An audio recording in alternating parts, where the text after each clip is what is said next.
মানসিকভাবে আমি ট্রমার ভিতরে আছি। আমি মনে করি যে আমাদের বৈষম্য বিরোধী ছাত্র আন্দোলনকে ছত্রভঙ্গ করার জন্য আমাদের সমন্বয়কদের নানা ধরনের এখানে প্রহসন এবং নাটক করা হচ্ছে। এখানে আমাকে গুম করা হয়েছিল। অন্যদেরকে নিয়ে মিডিয়ায় নানা ধরনের বিভ্রাট তৈরি করা হচ্ছে, নানা ধরনের বিভাজন সরকারের জায়গা থেকে তৈরি করা হচ্ছে, আমাদের একতাকে নষ্ট করা হচ্ছে এবং ইন্টারনেট না থাকার কারণে এবং নিরাপত্তা সংকট থাকার কারণে আমরা একসাথে বসতে পারছি না, একসাথে আমরা যোগাযোগ করতে পারছি না। ফলে আমাদের সিদ্ধান্ত নিতেও আমাদের সমন্বয়হীনতা দেখা যাচ্ছে।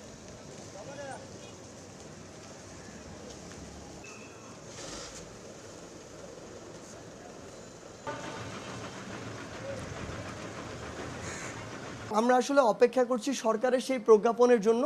প্রজ্ঞাপনটি যখন আসবে তখন সেটিতে সকল গ্রেড রাখা হচ্ছে কিনা এবং ফাইনালি কত পার্সেন্ট রাখা হচ্ছে সেটা দেখে আমরা বলতে পারবো যে আমাদের আসলে প্রতিক্রিয়াটি কি, এটি পজিটিভ প্রতিক্রিয়া হচ্ছে নাকি নেগেটিভ হচ্ছে।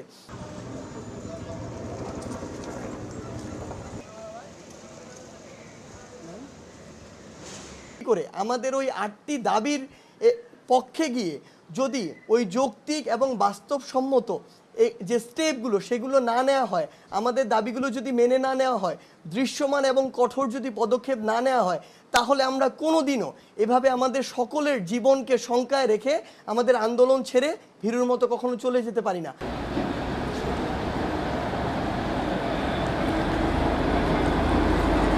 ফার্মেসি ব্যতীত যে দোকানগুলো আছে সেগুলো বন্ধ করে। কারফিউ বিদ্যমান থাকার কারণে শাটডাউন যে কর্মসূচিটা আমাদের ছিল, এই শাটডাউন কর্মসূচিটা আমরা রাখছি না। এক নম্বর বিষয়, শাটডাউন কর্মসূচি থাকছে না, কিন্তু আমাদের পরবর্তী 48 ঘন্টার আমরা আলটিমেটাম দিচ্ছি।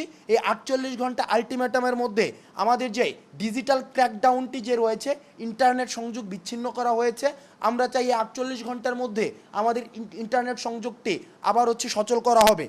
এবং এই 48 ঘন্টার মধ্যে আমাদের ক্যাম্পাসে যে আইন শৃঙ্খলা রক্ষাকারী বাহিনীদেরকে সেখানে রাখা হয়েছে তাদেরকে বাদ দিয়ে নিরাপত্তা নিশ্চিত করে আবাসিক হলগুলোকে খুলে দিতে হবে এবং সেইখানে শিক্ষার্থীদের আসার ব্যবস্থা করে দিতে হবে।